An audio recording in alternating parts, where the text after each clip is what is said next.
apóstolo Marcos Gomes. Graça e apostolado.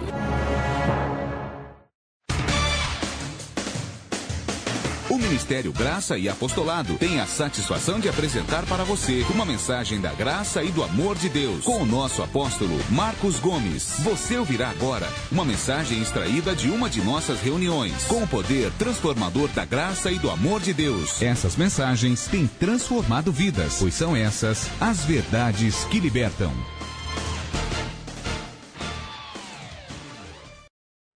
Porque grande és tu, maravilhas fazes tu, não há outro igual a ti, não há outro igual a ti, porque grande és tu, maravilhas fazes tu, não há outro igual a ti, não há outro igual a ti. Senhor nosso Deus e Pai e Rei, para a tua glória, em nome de Jesus Cristo, estamos reunidos em nome de Jesus Cristo. E te pedimos que o Senhor possa, pelo teu poder, pela tua glória, pela tua soberania, segundo sua vontade, revelar a tua palavra à tua igreja, revelar a tua palavra aos teus filhos, às tuas ovelhas, para que a tua palavra não volte para o Senhor vazia. Eu sei que tu és poderoso para fazer além daquilo que pedimos e pensamos, segundo o seu poder, pois como disse Isaías 44:8, não há outro igual a ti, não há outra rocha que eu conheça. Teu é o reino, o poder e a honra e a glória para todo sempre, porque grande és tu, maravilhas fazes tu, não há outro igual a ti, não há, Senhor, não há outro igual a ti. Digno és de glórias. Uma salva de palmas ao Senhor Jesus. Glória a Deus. Graça e paz a você que me assiste agora pela internet, pelo YouTube, pelo Facebook, no grupo MGA, MGA Bahia, MGA Caraguatatuba, MGA Macaé, aonde estiver o MGA se espalhando no Brasil, e você que me assiste pelo nosso site, graçaapostolado.com, graça e paz também. Hoje é a nossa terceira parte da série de mensagens por tema os fundamentos da graça. Na parte 1 eu falei sobre a soberania de Deus, na parte 2 eu falei sobre a nossa pré-existência, e hoje eu quero falar sobre eleição e predestinação, tá? É a terceira parte da mensagem que tem por tema os fundamentos da graça. A eleição é uma doutrina bíblica, profética e apostólica. A eleição, ou seja, a escolha soberana de Deus, é uma doutrina bíblica, profética, os profetas criam na eleição, e apostólica, os apóstolos criam na doutrina da eleição. Eu quero mostrar para vocês alguns textos bíblicos que eu separei sobre a doutrina da eleição, ou seja, a escolha soberana de Deus. Mesmo na lei, na antiga aliança, veja aqui em Deuteronômio, capítulo 14, o quinto livro da Bíblia, Deuteronômio, capítulo 14, eu vou passear alguns textos na Bíblia, para te mostrar que a eleição é um dos fundamentos da graça, ou seja, os que estão em graça, uma igreja em graça, um ministério em graça, um povo em graça, um pregador da graça de Deus, crê, prega, vive e ensina a eleição de Deus, ou seja, a escolha soberana de Deus. Olha aqui, mesmo na lei, Deuteronômio 14, versículo 2. O povo da lei, ou seja, o povo de Israel, os judeus, os hebreus, foram um povo escolhido por Deus. Eles não foram eles que escolheram a Deus, é ao inverso, Deus que escolheu eles. Veja em Deuteronômio 14, verso 2, onde o próprio Deus diz: pois sois povo santo ao Senhor vosso Deus. O Senhor vos escolheu. Tem pessoas que pensam que é Ele que escolhe a Deus, e isso é uma heresia, é uma distorção da Bíblia, é uma distorção da palavra de Deus. Crer ou pensar que o homem que escolhe a Deus, isso é uma heresia, é uma distorção da verdade. Nós estamos vendo na lei, num livro da lei, que o povo de Israel, os judeus, os hebreus, foi um povo escolhido por Deus. Olha lá, ó. Deuteronômio 14, 2, pois sois povo santo. Santo quer dizer separado. Pois sois povo santo ao Senhor vosso Deus, o Senhor vos escolheu dentre todos os povos que há na face da terra, para lhe serdes o seu povo próprio. Está claro ou não está claro? Que o povo de Israel foi um povo escolhido. Olha lá, o Senhor vos escolheu.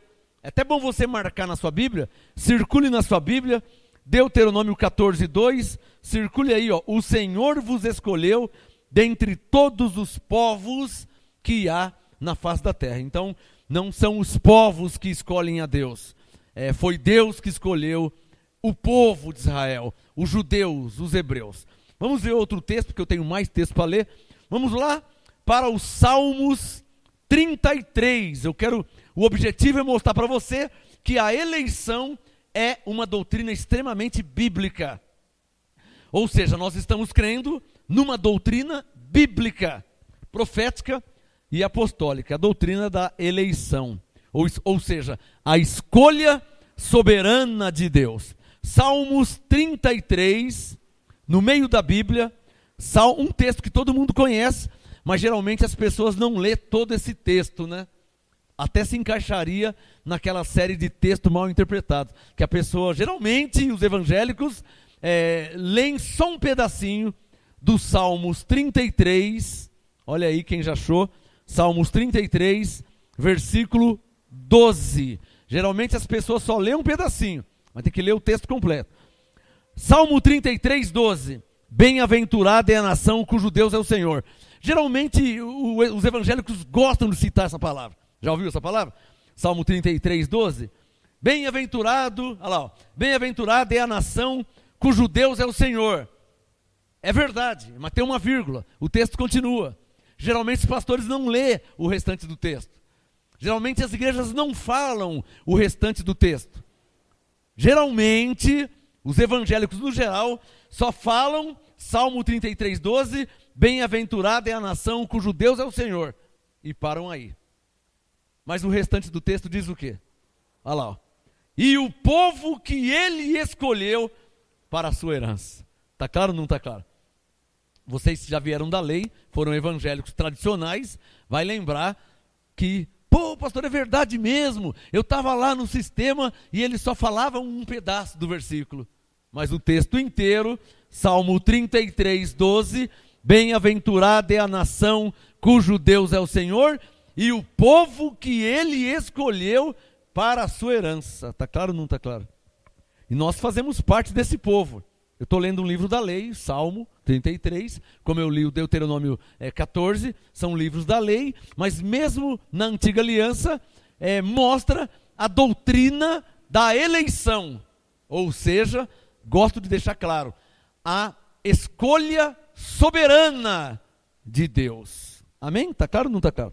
Vamos ver outro texto também aqui sobre eleição, porque eu quero falar ainda sobre predestinação. Hoje é a terceira parte do tema Os Fundamentos da Graça. Eu quero falar hoje sobre eleição e a irmã gêmea da eleição, a predestinação, porque uma não vive sem a outra, tá? Vamos agora ler Isaías 65. Eu tenho que correr um pouquinho para dar tempo de eu falar das duas doutrinas, dos dois fundamentos da graça, a eleição e a predestinação. Isaías, você está em Salmos, depois de Salmos, Provérbios, aí você vai achar Eclesiastes, Isaías 65, quase no finalzinho de Isaías. Alô, glória a Deus.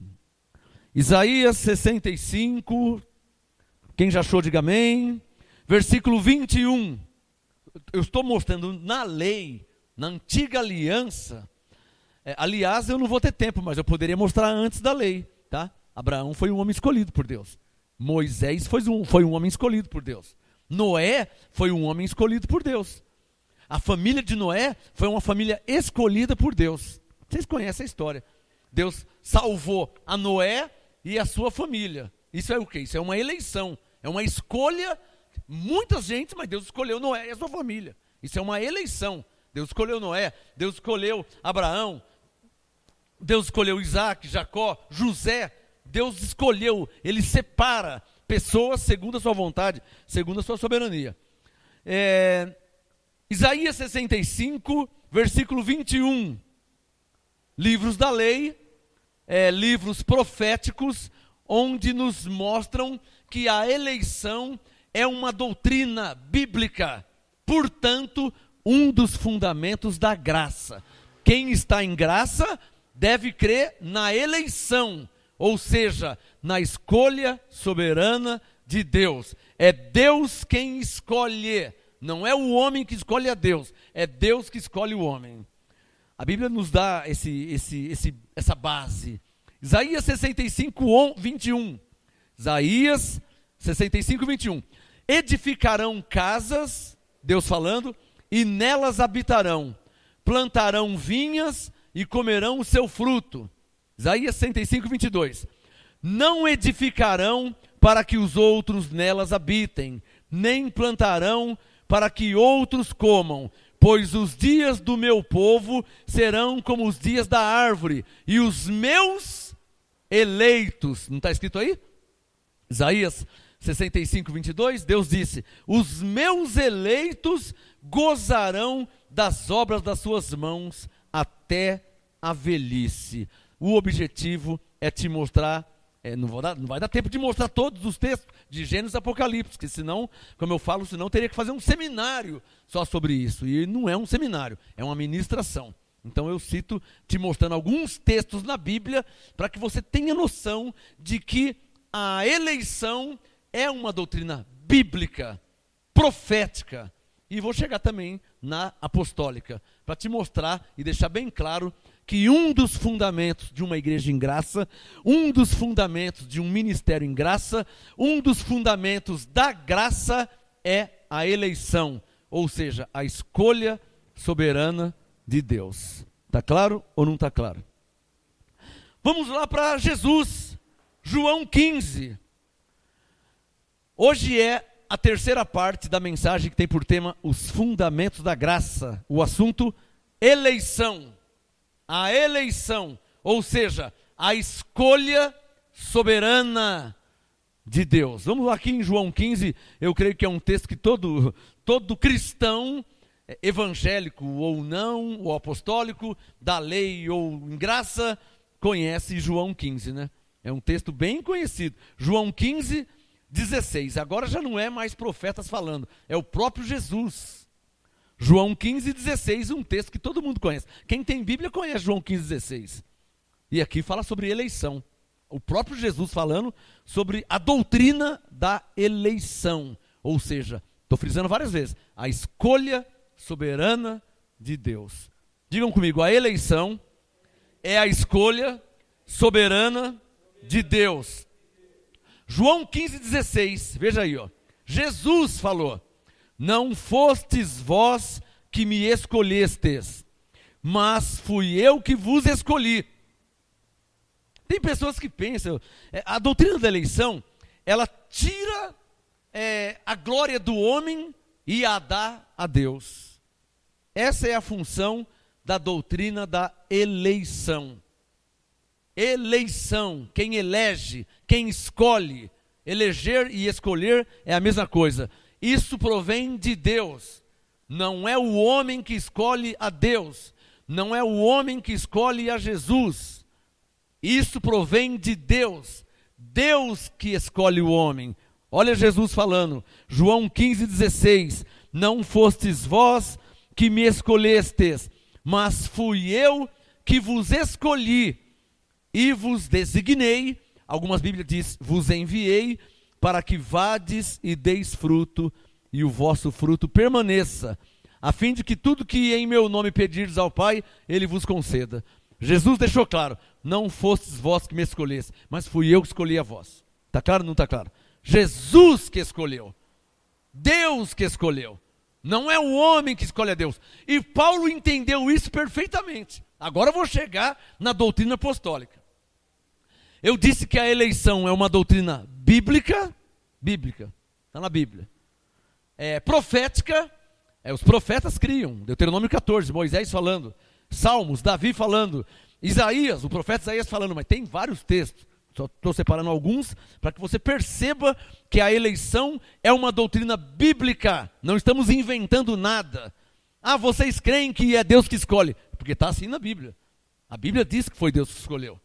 Então, a eleição é uma doutrina bíblica, profética, os profetas criam nela, e apostólica. Vamos ver, Paulo falando da eleição, vamos lá em Romanos 9.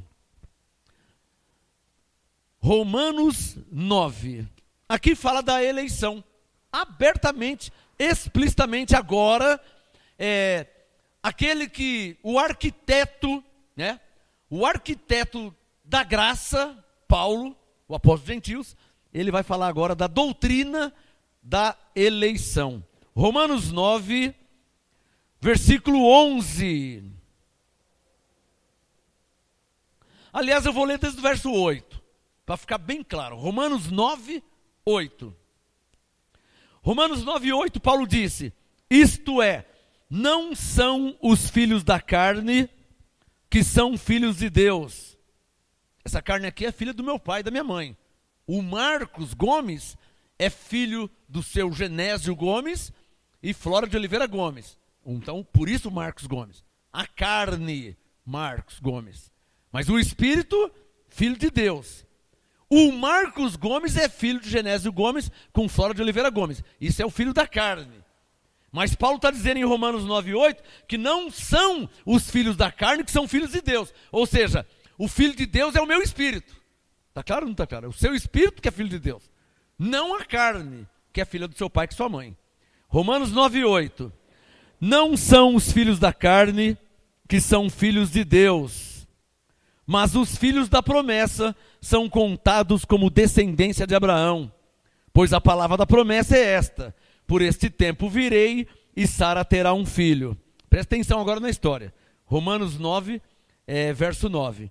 Pois a palavra da promessa é esta: por esse tempo virei e Sara terá um filho, não somente esta, mas também Rebeca, quando concebeu de um só Isaque, o nosso pai.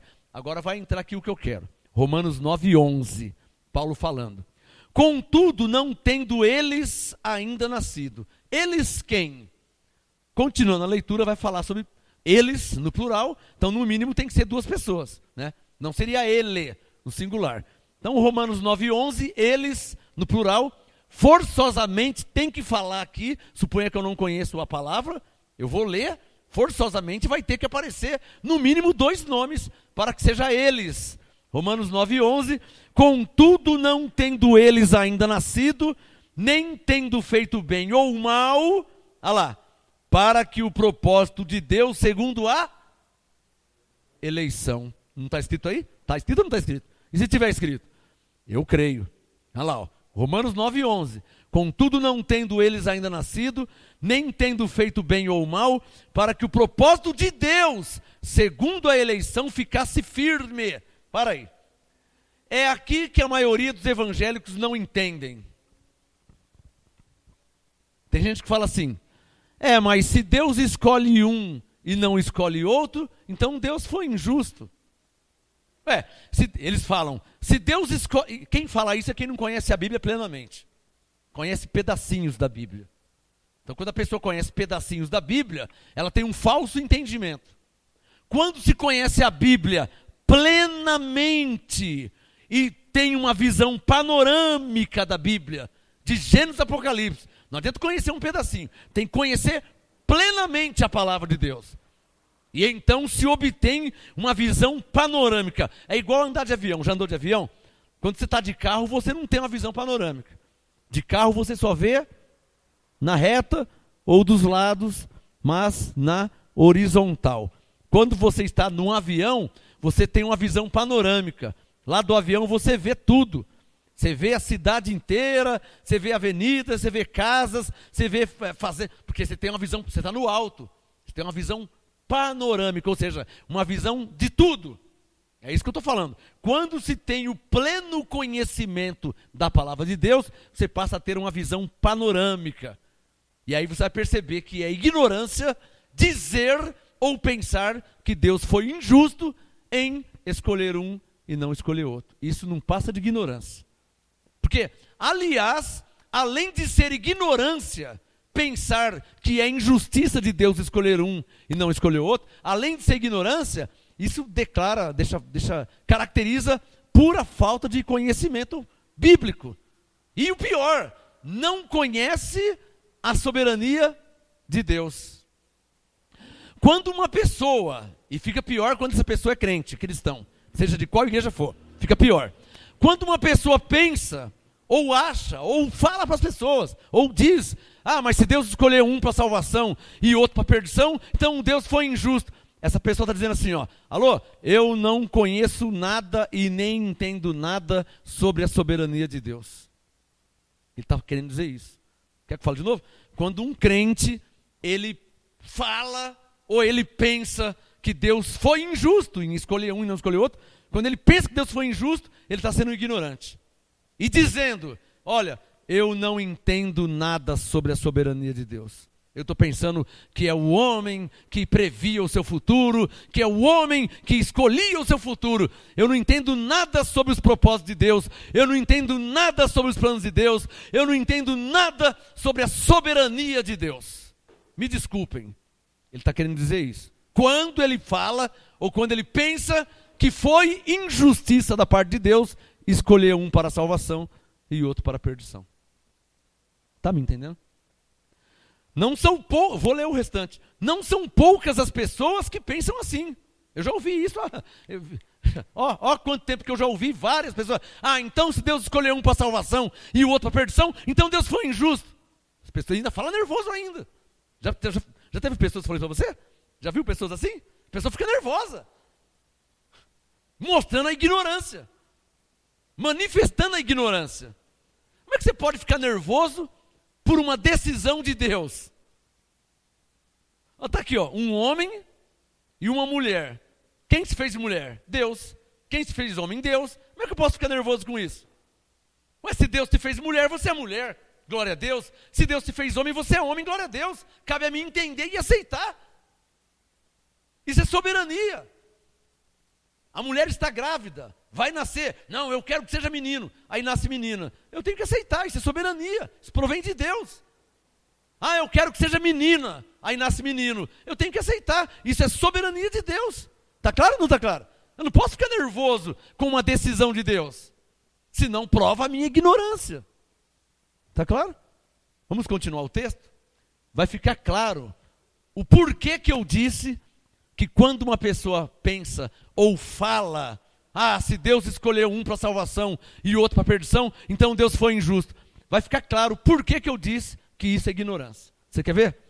Romanos 9, verso 11. Contudo, não tendo eles ainda nascido, nem tendo feito bem ou mal, para que o propósito de Deus, segundo a eleição, permanecesse firme, não por causa das obras, mas por aquele que chama. Romanos 9, verso 12. Foi-lhe dito a ela, o maior servirá o menor. Romanos 9, 13. Como está escrito, amei a Jacó. Deus falando, tá? Você crê em Deus? Deus diz, amei, isso aqui é Malaquias 1, tá? Deus diz, amei a Jacó e aborreci a Esaú. Aí é aqui que entram os ignorantes. E é uma vergonha a pessoa ser ignorante com uma Bíblia na mão, né? Se a pessoa está lá no meio do mato, é um analfabeto, tudo bem. Mas a pessoa com a Bíblia na mão, às vezes crente velho de 30 anos de igreja, às vezes crente pentecostal, já fez teologia, fez escola dominical, fez seminário, crente velho de 20, 30, 40 anos, falar que Deus foi injusto. Que vergonha, hein, irmão?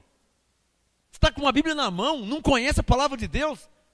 Você que é cristão, seja de qual denominação for, você que é crente, que já pensou, que já falou para alguém que Deus foi injusto de escolher um para salvação e o outro para perdição, você que falou isso, você é um ignorante diante de Deus e diante dos homens. Ignorante. Se o seu pastor falou isso, ele é um ignorante. Se o evangelista falou isso, ele é um ignorante. Se o profeta disse isso, que Deus foi injusto de escolher um para salvação e o outro para perdição, se ele disse que Deus foi injusto, ele é um ignorante. Quem conhece a palavra de Deus nunca diria uma frase dessa. Por quê? Porque quando a pessoa fala que Deus foi injusto, de novo eu digo, ele não conhece que Deus é soberano, Criador dos céus, da terra e de tudo que neles há. Quando a pessoa pensa, quando a pessoa fala que Deus foi injusto, ele é um ignorante. Ele não conhece Colossenses 1, que tudo foi feito por ele e para ele. Ele é um ignorante, ele não conhece. E um pastor não pode ser ignorante. Um crente, um cristão de 20, 30 anos não pode ser ignorante. Ele está com a Bíblia na mão. Está claro ou não está claro? Romanos 9, versículo 12. Como está escrito? Paulo não está inventando nada. Paulo disse, está escrito. Ô Paulo, o que está escrito? Romanos 9, 12. Foi dito a ela, o maior servirá ao menor. Amei a Jacó e aborreci a Esaú. Verso 14. Isso para os ignorantes agora, tá? Eu ofereço Romanos 9, 14 para os ignorantes, que tem Bíblia, que já congrega há 10, 15, 20, 30 anos e ainda pensa que Deus foi injusto. Então, eu ofereço agora Romanos 9, 14 para os cristãos ignorantes. Não estou xingando, não estou ofendendo. Ignorância é um estado, é uma situação. Quando você adquire conhecimento, você sai do estado de ignorante e passa a ter conhecimento. Está claro? Ignorante não é xingar, não é ofender. Ignorante é uma pessoa que desconhece, ele ignora, ele não conhece a palavra. Mas como que ele não conhece a palavra se ele é crente há 30 anos? Eu estou escandalizado. Como é que ele não conhece a palavra se ele é crente há 10, 15, 20, 30, 40 anos? Ele está numa igreja, faz escola dominical, faz teologia, fez seminário. Como que ele é ignorante ainda? Depois de 30 anos? É isso que eu estou querendo dizer. Se ele está com a Bíblia na mão, seja a Bíblia católica, seja a Bíblia evangélica, isso não importa. Se a Bíblia é Ave Maria, se é Edições Paulina, se é João Ferreira, se é linguagem de hoje, isso não importa. A Bíblia é a Bíblia. Todas as Bíblias têm Romanos 9, 12, 13, 14. Romanos 9, 14. Que diremos, pois? Alguém dirá, há injustiça da parte de Deus? O que Paulo está dizendo? Deus está sendo injusto por ter amado a Jacó e aborrecido a Esaú? Alguém dirá, é verdade, Deus foi injusto mesmo, porque Romanos 9,11 diz que eles não tinham nem nascido, não tinham feito nem bem e nem mal. E como é que Deus ama um e aborrece o outro? Se eles não tinham feito nem bem nem mal. Eu tenho a resposta. Em Romanos 9,11 mesmo. Para que o propósito de Deus, segundo a eleição, ficasse firme. Olha lá, só ler. Romanos 9,11, ó. Para que o propósito de Deus, segundo a eleição, ficasse firme. Abba, Pai. O que Paulo está dizendo? Deus já tinha escolhido antes da fundação do mundo. Então, quando Jacó nasceu, Jacó era um filho da salvação. Ele foi amado por Deus. Quando Esaú nasceu, Esaú era um filho da perdição. Ele foi rejeitado por Deus. Mas não quando nasceu na carne. Esaú, eu vou falar uma revelação agora que você nunca ouviu. Eu vou falar agora um mistério que você nunca ouviu. Nem os pastores sabem disso. A Bíblia fala sobre duas sementes. É o trigo, é o joio, é Abel, é Caim, é a ovelha, é o bode. A Bíblia fala sobre duas sementes. Filho da salvação, filho da perdição. O Jacó, vocês lembram aqui em Apocalipse 10, 12, que a terça parte dos anjos foi expulso do céu? Lembra disso? Ora, terça parte. O que é a terça parte? 1, 2, 3. A terça parte é uma parte de 3. Isso quer dizer a terça parte. A terça parte dos anjos foram expulsos do céu. O que quer dizer a terça parte? Uma parte de 3. Quantas partes sobrou? 2. Jacó, ele fazia parte, como nós, dessas duas partes de anjos que não foram expulsos do céu, e que nascendo de Rebeca foi revestido de carne, chamado por Paulo de filho da salvação, ou vasos de misericórdia, ou como Jesus falava, ovelha. Está claro ou não está claro? Mas e quem era Esaú? Não foi expulso a terça parte? Esaú era um filho da perdição, assim como Judas, assim como Caim. Esaú, por isso que Paulo disse em Hebreus que ele chorou amargamente e não achou lugar de arrependimento. Por quê? Porque pode chorar à vontade, irmão. Pode chorar à vontade, você é da perdição. Esse é para salvação, esse é da perdição, não tem jeito. Está claro ou não está claro? Quem era Esaú? Aí você vai entender por que Deus amou Jacó e aborreceu Esaú. Isso ninguém sabe explicar. Por que Deus, Romanos 9, olha lá, Romanos 9, versículo 13. Por que Deus amou Jacó? Porque Jacó fazia parte dos 2/3 de anjos que não foi expulso do céu. E que no tempo de Deus é revestido de carne como? Nascendo. Assim como nós. E quem era Esaú? Aí você vai entender por que Deus aborreceu. Ou algumas Bíblias dizem odiou Esaú. Quem era Esaú? Esaú fazia parte dessa parte que foi expulsa do céu. Ou seja, na terra, Esaú era um filho da perdição. Isso te explica por que Deus aborreceu Esaú. Porque Esaú foi revestido em carne, mas para a perdição. Ah, pastor, será que isso é verdade? É só ler o restante do texto, vamos ler. Faço questão de ler. Romanos 9, versículo 15. Pois ele diz a Moisés, ele quem? Deus. Vamos ver se é verdade o que eu estou falando. Romanos 9, 15. Pois Deus diz a Moisés, compadecer-me-ei de quem me compadecer. O que ele está querendo dizer aqui? Que Deus é soberano. E terei misericórdia de quem eu tiver misericórdia. O que ele está dizendo? Eu sou soberano. Romanos 9,16. Assim, pois, não depende do que quer, nem do que corre, mas de Deus que se compadece. Pois diz a Escritura, olha Paulo falando, ó, está escrito. Paulo está dizendo, vocês não entendem que está escrito? Romanos 9,17, está escrito, diz a Escritura a Faraó, para isto mesmo te levantei, para em ti mostrar o meu poder, para que o meu nome seja anunciado em toda a terra.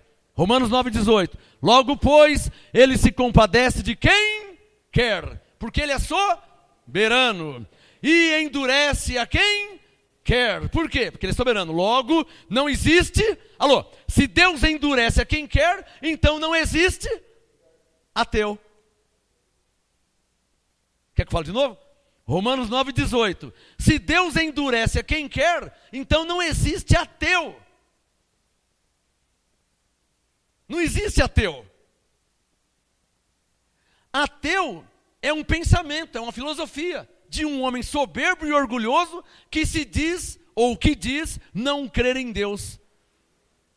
E ele pensa que ele não crê em Deus porque ele não quer crer. Então é um orgulhoso soberbo, altivo, presunçoso. Não, eu não creio em Deus porque não tem lógica. Eu não creio em Deus porque Deus não existe. Então ele tem vários argumentos, sofismas, fortalezas. E Deus permite. Ele se incha, como diz o Salmo 51, desunece-o em seu coração. Não há Deus. Não, Deus não existe. Eu não creio em Deus. Ele está achando que isso parte dele. Mas Paulo está dizendo, Romanos 9,18, Deus endurece quem quer. Não existe ateu. O que existe são pessoas que foram endurecidas por Deus. Por quê? Para quê? Para a glória de Deus, ué. Olha lá, por que o faraó foi colocado sobre a terra? Vamos ver na Bíblia? Romanos 9,17. Para isso mesmo diz a Escritura, por isso eu levantei faraó, para mostrar o meu poder. Olha o que Deus está dizendo. Deus levantou faraó para mostrar o poder dele. Deus falava a Moisés, diga para Faraó deixar o meu povo ir. Deus falava com Moisés, e ele mesmo ia lá e endurecia o Faraó. Aí quando Moisés chegava lá, o Faraó, Deus mandou, não vou deixar. Não vou deixar o povo sair. E quantas vezes aconteceu isso?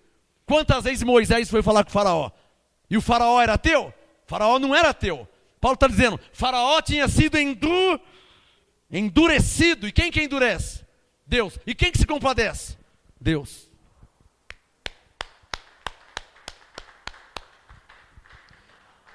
Romanos 9,18. Logo, pois, Deus se compadece de quem quer e endurece a quem quer. Romanos 9,19. Dir-me-ás então, por que se queixa ele ainda? Pois, quem resiste à sua vontade? Porque se queixa, eu não me queixo. Eu creio que você não se queixa. Porque se Deus quer alguém vivo, vivo. Se Deus quer alguém morto, morto. Já viu alguém que já morreu? Hã? E tentou reverter, mas não conseguiu, né? E aí? Então por que se queixa ainda? Pois quem resiste à sua vontade? Jonas resistiu à vontade de Deus? Jonas, levanta-te e vai a Nínive. Foi ou não foi? Foi. Paulo, por que me persegues? Não, Senhor, é que começou a gaguejar e quem perseguia começou a anunciar. Quem resiste à sua vontade? O mar se abriu. Jesus andando sobre as águas, o vento, a tempestade. Jesus, mar, vento, aquieta-te, emudece. Quem resiste à sua vontade? Se tudo, Colossenses 1,16, tudo foi feito por Ele e para Ele. Abba, Pai. Quem resiste à vontade de Deus? Ou você nunca viu alguém, meu pai foi um desses. Ou você nunca viu alguém que falava, eu nunca vou ser crente. Meu pai falava isso. E morreu como pastor. Porque ele falava que não queria ser crente. Você já viu alguém que já falou isso? E se converteu depois? Eu já vi vários. Não quero saber de Bíblia, não quero saber de Deus. Nunca vou ser crente. Nunca vou ser crente e hoje é pastor. Por que ele é pastor se ele disse que nunca vai ser crente? Romanos 9, coloca o dedo aí, ó. Romanos 9, 19. Diga bem forte. Quem resiste à sua vontade? Diga isso. Você conhece alguém que resiste?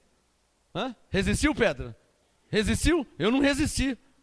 Ele me apareceu em sonho e me chamou. Olha eu aqui, ó. Eu não consegui falar, não vou viver minha vida.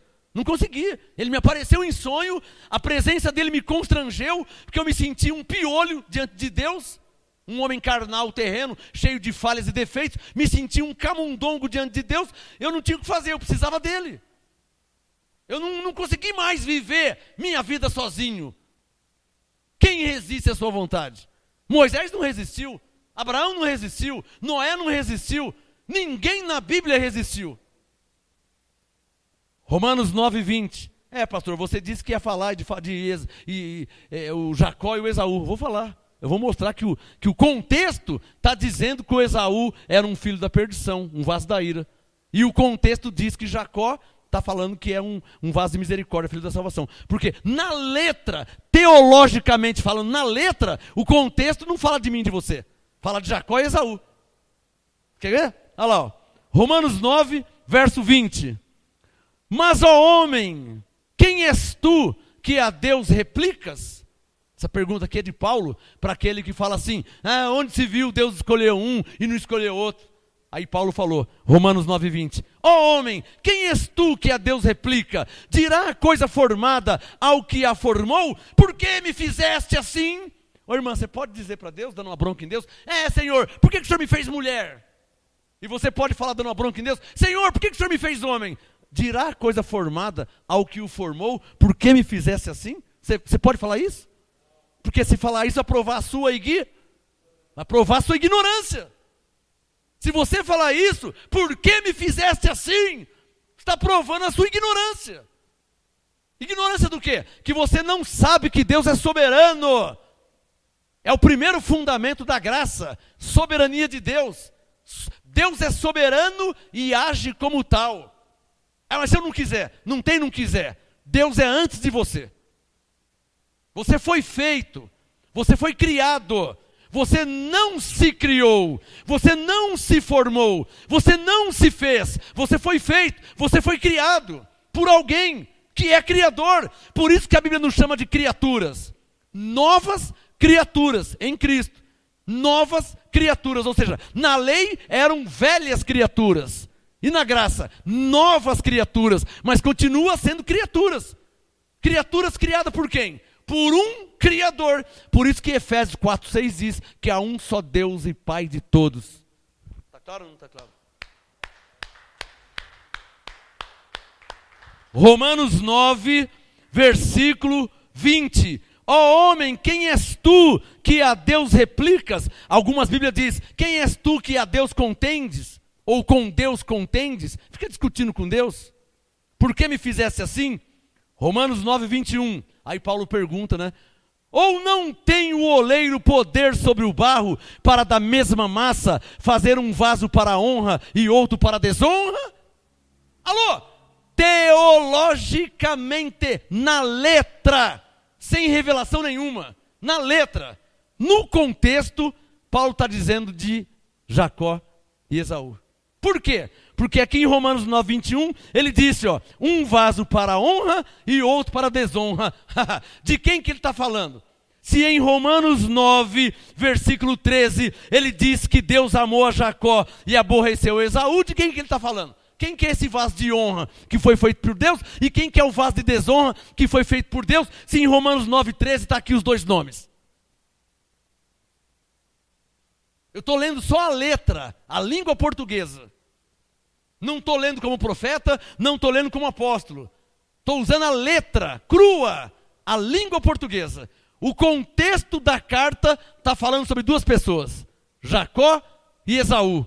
Romanos 9, 13. Aí em Romanos 9, 21, Paulo fala, ou Deus não tem poder para do mesmo barro fazer um Jacó e um Esaú. Ou seja, um vaso para a honra e um vaso para a desonra. Está claro ou não está claro? Romanos 9, 22.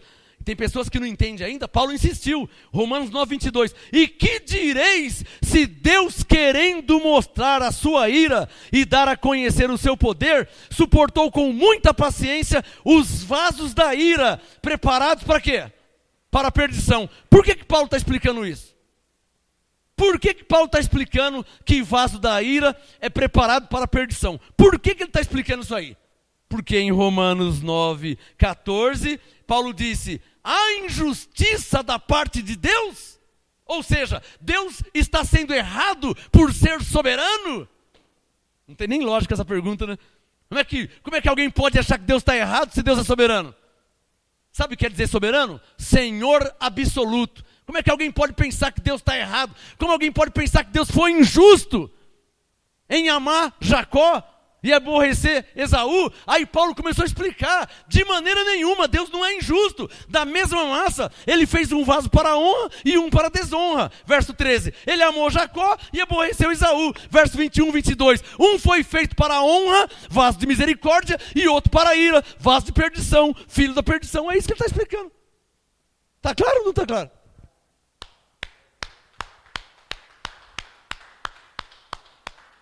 Para terminar aqui, ó, Romanos 9, verso 21. Ou não tem o oleiro poder sobre o barro para da mesma massa fazer um vaso para a honra e outro para a desonra? E que direis se Deus, Romanos 9, 22, Deus, querendo mostrar a sua ira e dar a conhecer o seu poder, suportou com muita paciência os vasos da ira, preparados para a perdição. Digam comigo, por isso que Deus aborreceu Esaú. Diga, porque Esaú foi um vaso da ira, preparado para a perdição. Quem crê na Bíblia, diga Romanos 9, 22. Está claro ou não está claro? Não sou eu que acho que ele era vaso da perdição, vaso da ira. Está escrito. Está claro ou não está claro? Não é tese teológica. Não sou eu que penso assim, não sou eu que acho assim. Está escrito que Esaú era um vaso da ira preparado para a perdição. Por isso que em Romanos 9,13 Deus o aborreceu. Está claro ou não está claro aí? Romanos 9, 23. A fim de que também desse a conhecer as riquezas da sua glória nos vasos de misericórdia. Tudo no plural. Nos vasos. Por quê? É as duas partes que não se rebelou contra Deus. Lembra das três partes? Uma parte foi expulsa do céu, sobrou duas partes. Por isso que Paulo fala no plural. Romanos 9, 23, ó. A fim de que também desse a conhecer as riquezas da sua glória nos vasos de misericórdia, que para a glória já dantes, ó a preexistência, já dantes preparou, 24, os quais somos nós, a quem chamou, não só dentre os judeus, nós somos judeus, Não. Romanos 9, 24. Os quais somos nós a quem chamou não só dentre os judeus, mas também dentre os gentios. E o que nós somos? Gentios. Então Paulo está dizendo, existem vasos de misericórdia gentios. Levante a mão e diga, como nós. Está claro ou não está claro? Paulo era um vaso de misericórdia, mas na carne, judeu. Nós somos vasos de misericórdia, mas na carne, gentil. Está claro ou não está? Por favor, sua melhor salva de palmas ao Senhor. A Deus.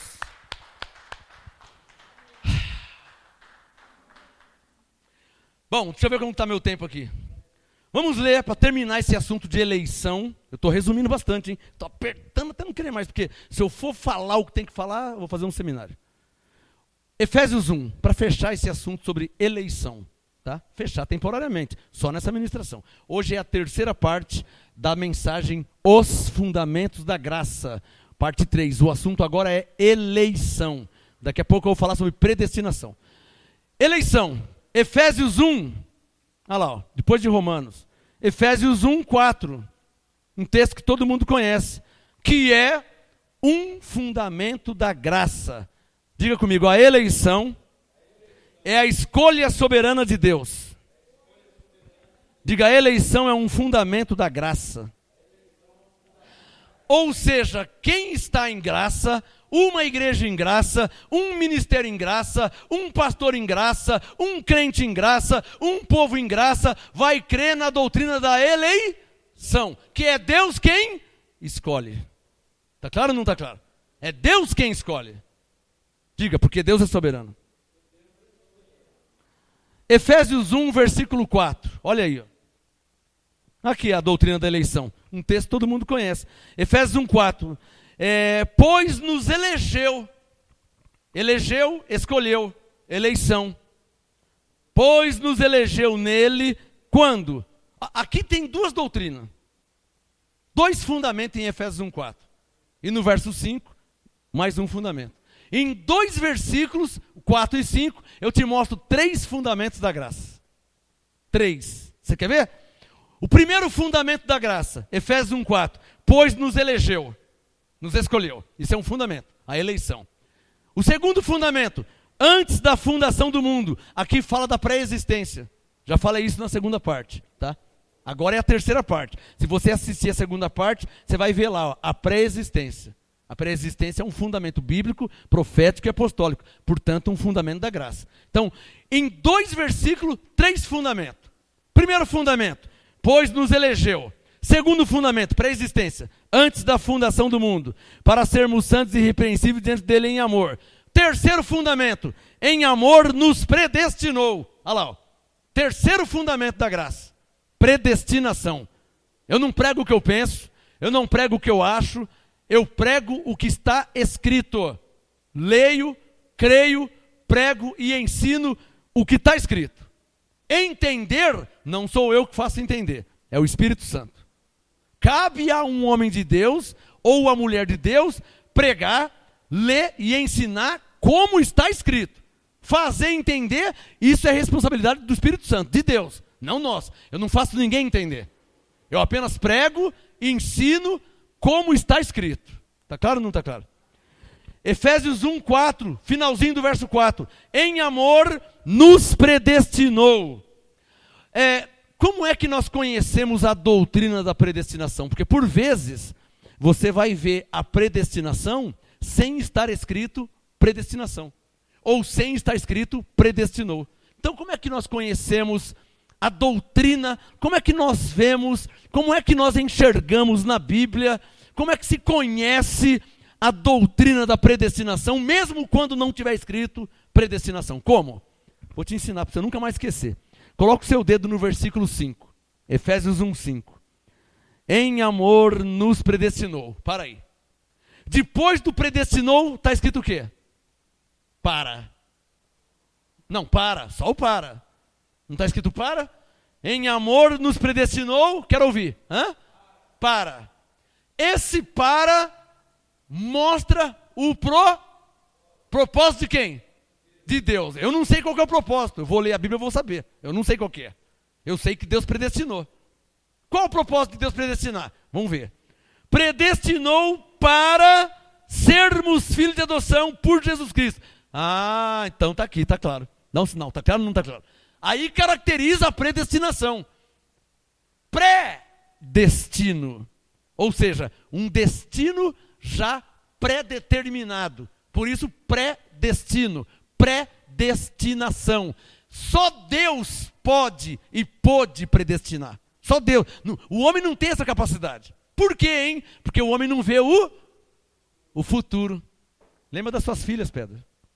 Lembra de você há 30 anos atrás que não tinha filha? Agora lembra aquelas riquezas que você tem lá? O que é isso aí? Predestinação. Um dia você não conhecia a Gisele, um dia você era solteiro, fazia um monte de coisa, sei lá o que você fazia, não interessa, você era solteiro. Nem sabia que a Gisele existia. Aí casou com a Gisele, da Gisele veio a Alana, veio a Sofia, veio a Cate. Predestinação. Lembra 30 anos atrás que você era solteiro, você não sabia de nada? Você não sabia de nada, tinha a sua vida. Aí um dia você deu de cara com a Gisele. Gisele veio, as 3 filhas. É a mesma coisa eu. Eu tinha minha vida, e eu vivia a minha vida, e de repente dei de cara com uma mulher, com uma moça, adolescente, 16 anos, chamava Sueli. Conheci uma moça chamando Sueli. Eu não tinha filho, eu era solteiro, tinha 17 anos, tinha 16. Dei de cara com uma moça chamada Sueli. Chamei ela para dançar, estávamos num baile, chamei ela para dançar, e dançamos tal, e começamos a namorar. Nunca pensei, nem pensar em casar eu pensava, sabia? Pastor então? Pô, eu nem sabia que era pastor. Não estava sabendo de nada. Conheci uma moça chamada Sueli, que eu achei linda, e chamei para dançar, e dançamos, aí eu não saí mais do pé dela, porque eu não sou bobo, uma moça linda daquela, vou soltar. Eu falei, essa eu não largo mais. Dessa eu não largo mais, eu vou ficar no pé dela. Até que ela se encheu o saco de mim e resolveu casar, porque ela viu que eu não largava do pé dela. Aí tudo bem, aí casamos. Aí Tamara e Midian. O que é isso aí? Já era algo predestinado que eu não sabia. Assim como você não sabia. Você não sabia. Quando você tinha 16 anos, você ia saber que ia ter uma filha chamada Lana? Você nem sonhava. Ia conhecer uma moça chamada Gisele? Você nem sonhava. Você jogando bola na rua com 14, 15, 16 anos. Está me entendendo? Mas Deus já tinha tudo predestinado. De modo que o que você tem hoje é uma predestinação desde ontem. E se cumpriu hoje. O que isso nos faz entender? Que o nosso futuro já está predestinado. Lá na frente vai vir neto, lá na frente já tem uma história escrita para você seguir e trilhar, que Deus já preparou. Quem está entendendo? Alô? Hoje, no presente, você entende o seu passado.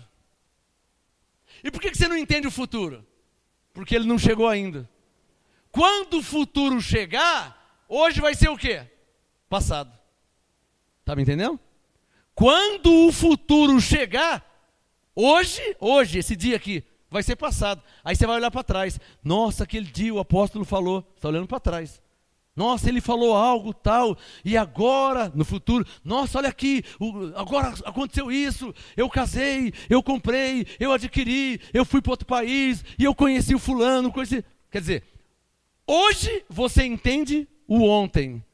Você só vai entender o amanhã quando chegar lá. Que quando você chegar no amanhã, hoje vai ser o quê? Passado. Está claro ou não está claro? A predestinação, já mudei de assunto, é uma doutrina bíblica, profética e apostólica. Muitos crentes evangélicos não aceitam ela. De novo eu falo, provando a sua ignorância. Eu só não posso aceitar algo que não está escrito. Aí eu não posso aceitar. Reencarnação, por exemplo. Aonde a Bíblia fala de reencarnação? Tem pessoas que apelam, né? Porque lá em Mateus, lá em Lucas, Jesus chegou para os discípulos e disse, olha, quem que eles dizem que eu sou? Uns dizem que o senhor é Elias. O Elias tinha ido embora já. Lembra desse texto? Eles pensam que reencarnação é isso. Você acredita que tem gente que fala que Jesus é a reencarnação de Elias? Sabe o que é isso? Isso é uma tese teológica. O que é uma tese? É uma suposição, é uma opinião, é um palpite. Eu não prego tese teológica, irmão. Eu prego o que está escrito. Você vai ler o texto lá que Jesus disse: quem que os homens dizem que eu sou? Aí os discípulos: uns dizem que o senhor é João Batista. João Batista já tinha morrido. Outros dizem que o senhor é Elias. Elias foi arrebatado. Outros falam que o senhor é um profeta. E vocês dizem que eu sou o quê? Aí Pedro disse: não, tu és o Cristo, filho do Deus vivo. Quer dizer, tem gente que criou doutrina de textos sem contextos. Eu vou te falar uma frase para você nunca mais esquecer. Não diga com firmeza o que a Bíblia não diz com clareza. Quem pegou essa? Não diga com firmeza o que a Bíblia não diz com clareza. Mas aqui não é reencarnação, não. Por quê? Não, porque você vê que os discípulos falaram, uns dizem que o senhor é João Batista, uns falam que o senhor é Elias. Não. A Bíblia não diz com clareza sobre reencarnação. Você vê que os discípulos não tinham fundamento. Eles dizem, uns falam isso, outros falam aquilo. Mas na verdade Jesus era Jesus. Jesus não era Elias, coisa nenhuma. Jesus não era João Batista. Jesus era Jesus, filho de José e Maria, gerado pelo Espírito Santo. Elias nasceu de relação com homem e com mulher. Jesus foi gerado pelo Espírito Santo. João Batista nasceu de relação com homem e com mulher. Jesus foi gerado pelo Espírito Santo. Então não tem nada de reencarnação. Isso é uma tese que, para mim, não cola. Porque não tem fundamento bíblico. Não é doutrina. Não posso fazer doutrina de um achômetro. Agora, predestinação é doutrina. Paulo disse em 2 Coríntios 13... por boca de 2 ou 3 testemunhas será confirmada toda a palavra. Olha quantos textos eu mostrei sobre eleição. Deuteronômio 14, Salmo 33, Isaías 65, Romanos 9, Efésios 1, João 15. Já passou dos 3. Então é doutrina. 2 Coríntios 13, por boca de 2 ou 3 testemunhas será confirmada a palavra de Deus. E a predestinação é doutrina? Está aqui, Efésios 1:5, em amor nos predestinou para sermos filhos de adoção por Jesus Cristo, para si mesmo, segundo o beneplácito da sua vontade. Beneplácito, o que é isso aí? Aprovação.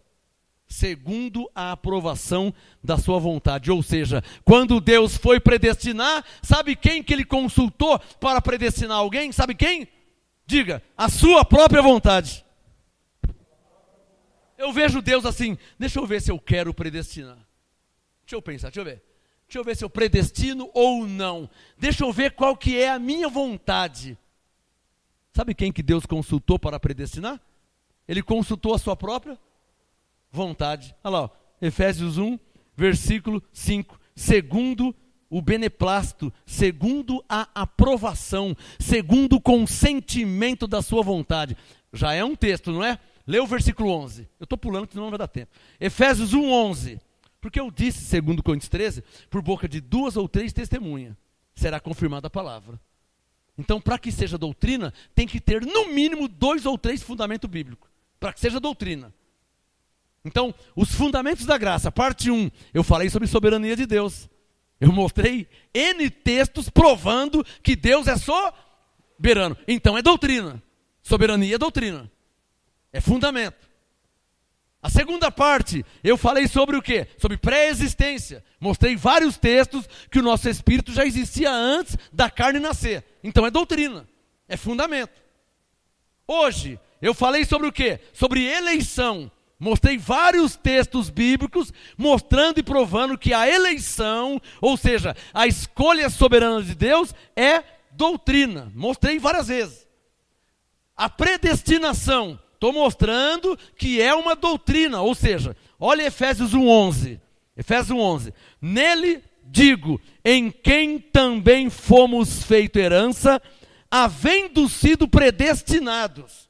Eu estou te mostrando lugares da Bíblia que falam sobre predestinação, mas a Bíblia está recheada de textos que não usa a palavra predestinação, mas usa a palavra propósito, desígnio, mostra para a sua glória, tudo foi feito por Ele e para Ele. Isso é predestinação. Se você foi feito para Deus, isso é predestinação.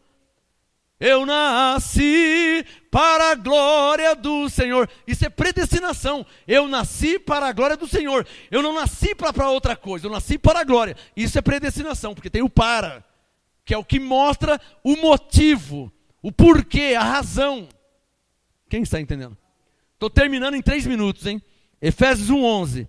Nele digo em quem também fomos feito herança, havendo sido predestinados conforme o propósito daquele que faz todas as coisas. Ora, quem é aquele que faz todas as coisas? Não sou eu, né? Porque amanhã eu vou morrer. Ontem eu nasci e amanhã eu vou morrer. Quem é aquele que faz todas as coisas? Que dá a vida, da saúde, dá a vida, dá a morte, tira a vida, faz a doença, tira a doença. Quem é que faz isso? Quem é que fez os céus e a terra? Quem é que faz todas as coisas? Está claro ou não está claro? Então a predestinação é algo que veio de Deus. É o puro, é o explícito propósito de Deus na vida de uma pessoa. É a explícita vontade de Deus. Eu quis para isso. Então está lá. Eu fiz ele para isso. Está aqui, ó. Nunca nem sonhei em ser pastor. Nunca pensei em ser pastor, nunca orei para ser pastor, nunca pedi para ser pastor, nunca busquei ser pastor. Por que eu sou pastor? Se eu nem queria, nem pensava. Isso é predestinação. Você não entende, você não conhece, bem-aventurado quem entende e conhece. Mas muitos não entendem nem conhecem, mas as coisas acontecem. Porque na doutrina da soberania de Deus, Deus não precisa, sendo soberano, Ele não precisa esperar você entender para Ele fazer. Ele fez você encontrar com a mulher, casou com a mulher, nasceu 3 filhas, você não está nem... Quando vai ver, nossa, então foi predestinado. E ele estava fazendo já faz tempo, você não estava nem... Está percebendo onde eu quero chegar? Ele não precisa esperar você entender, porque Ele é Deus, e Deus soberano. Sua melhor salva de palmas ao Senhor.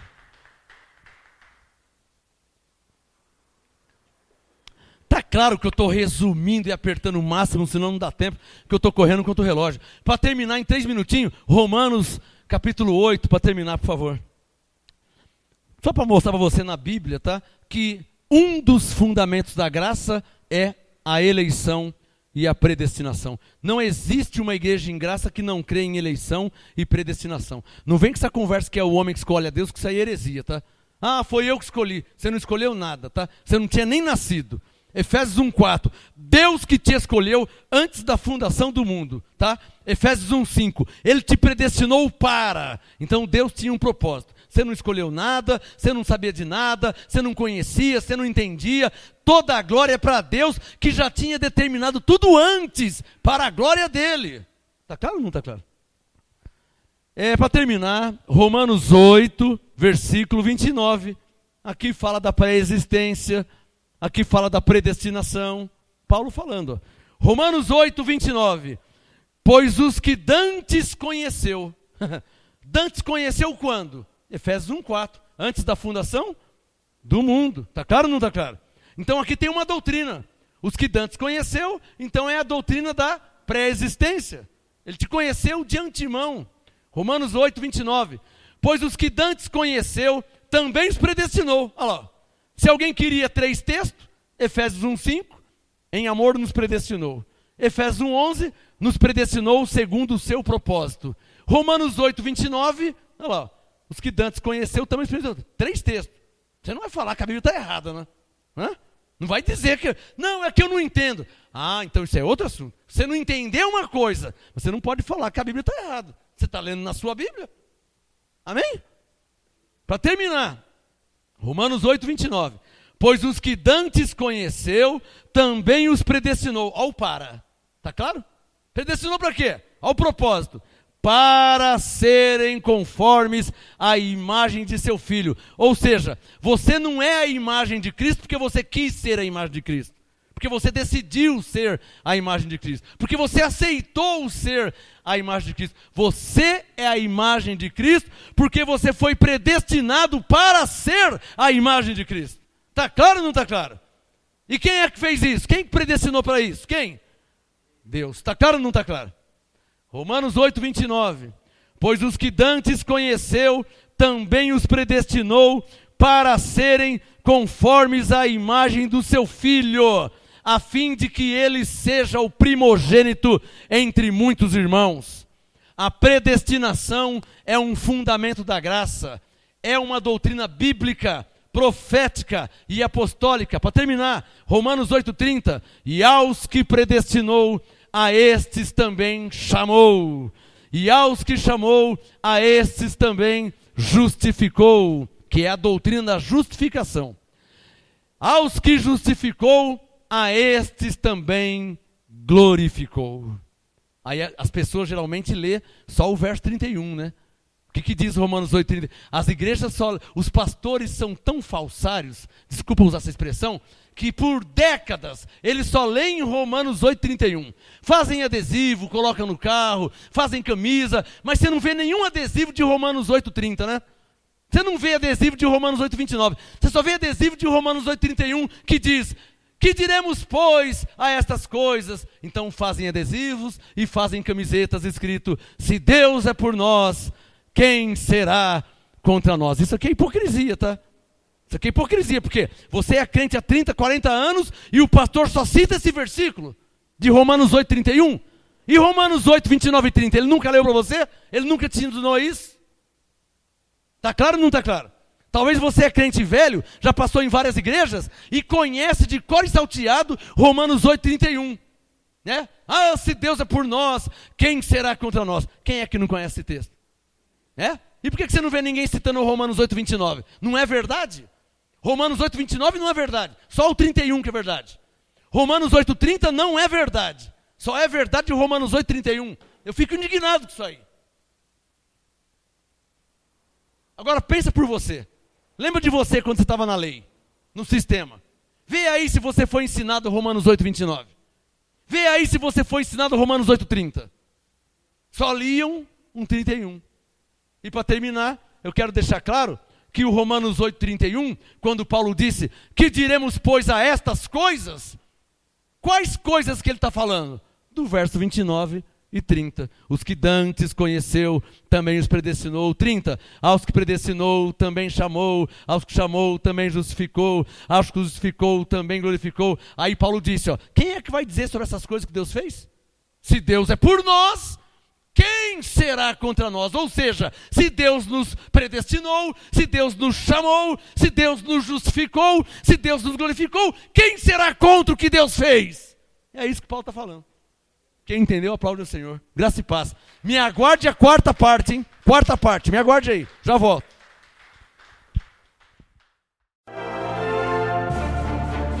Apóstolo Marcos Gomes. Graça e apostolado. Anote os endereços do Ministério Graça e Apostolado Santo André, sede nacional, Rua Oratório 5008, Jardim Santa Maria, Santo André, segunda, quarta e sexta, às 19h30, e aos domingos, às 18 horas. Ou acesse o nosso site www.gracaiapostolado.com.br.